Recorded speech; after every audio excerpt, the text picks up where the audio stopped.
弟兄姊妹平安，今天是2022年的12月13号。今天的经文是诗篇42篇，以西结书第47章第1节到12节，犹大书第1章17节到25节。今天要跟大家分享的主题是圣殿之河。主日的信息，我们谈论到了救赎。圣经引用了以赛亚书35章第1节到第10节，提到了沙漠万紫千红，欣喜欢呼歌唱。它要像黎巴嫩一样的壮丽，像加密和沙伦一样的肥沃。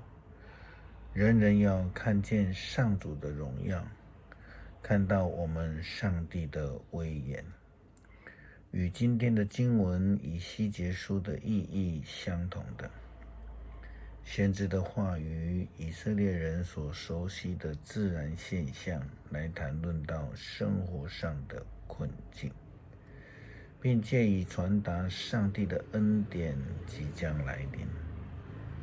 失望的人又能够领受盼望，没有生命之处要充满生命，全地都要因为上帝的恩典而得到医治。关于圣殿之河，根据一项2012年的圣经考古的发表报道，在考古学家挖掘第2圣殿时期的排水道之时，考古学家他们发现了一座在地底下的大水库。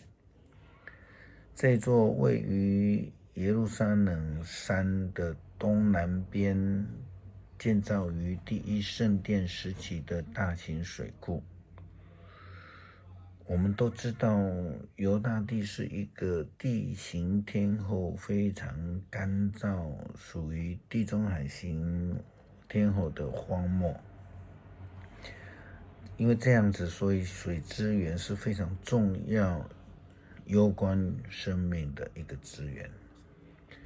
几千年前的人能够建筑地下的水渠，甚至建设地下的水库，这如果没有上帝的启示，没有上帝的智慧，其实是做不到的。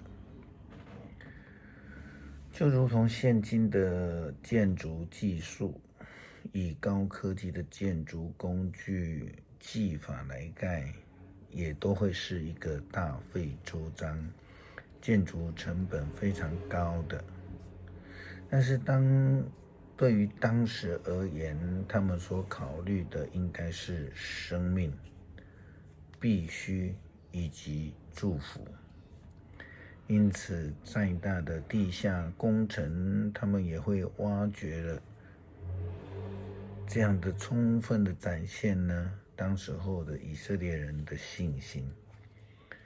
圣殿之河的意义所表达的，就如同耶稣基督所说的活水一样。他说，喝了就不再渴。在约翰福音第4章第10节，耶稣基督这样说：要是你们明白上帝的恩赐，以及现在向你要水喝的是谁，你就会求他，他也会把活水给你。耶稣基督又回应了撒玛利亚妇人说，耶稣回答说，喝了这水的人还会再渴，但是谁喝了我所给的水，谁就永远不再渴。我给的水要在它里面成为泉源，不断的涌出活水，使他得到永恒的生命。以西结先知也就是这样受到上帝的河，圣殿的河。他说，他告诉我，必朽的人啊，你要留意这一切。后来那人带我回到河边，我住在那里，看见两岸有很多树。他告诉我，这条河向东流，经过约旦谷，进入死亡。河水流入死海，会使咸水变为淡水。这条河水经过的地方会有各种生物和鱼类。河水使海的水新鲜，水流过的地方都有生命。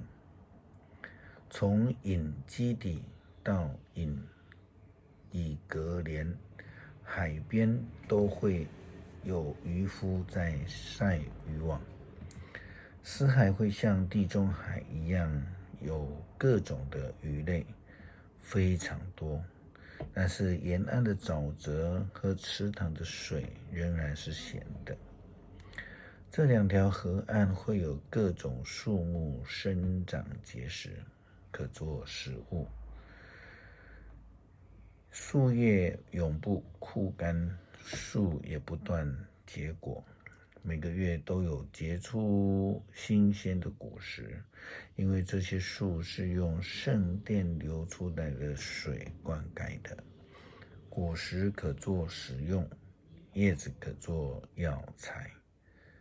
这样的预言宣告，就如同以西结书第37章所说的，枯骨要复苏一样。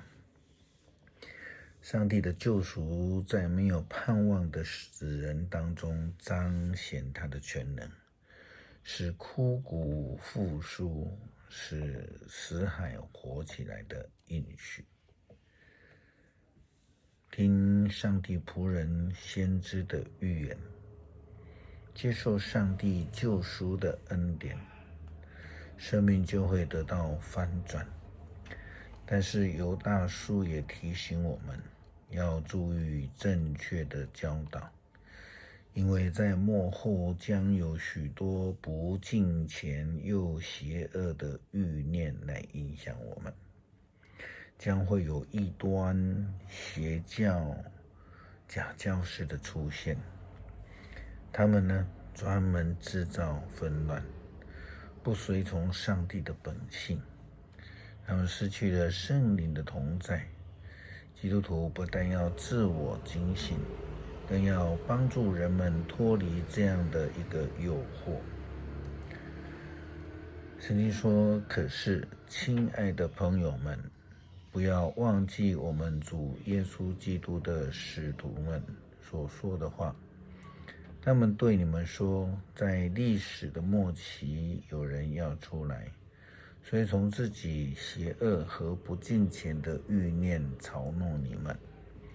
这些人制造纷争，做本性的支配，他们没有圣灵。至于你们，亲爱的朋友们，你们应当始终坚立在至圣的信仰上，借着圣灵的力量祷告，常常在生活上，在上帝的爱里，仰望我们主耶稣基督的怜悯，好得到永恒的生命。这是基督徒的呼召，基督徒应当跟随基督的脚踪，怜悯人，帮助人亲近主。如果这样，就能活出活泉的生命。诗篇42篇，上帝啊，我渴慕你，像鹿渴慕清凉的溪水。永生的上帝啊，我渴慕你，我几时可以到你面前朝拜呢？我日夜哀哭，以眼泪为饮食。仇敌不断地问我，你的上帝在哪里？我怀念往日时光，无限悲伤涌上心头。当时我跟群众同住上帝的殿宇，带领着欢乐的朝圣者，一路欢呼颂赞上帝。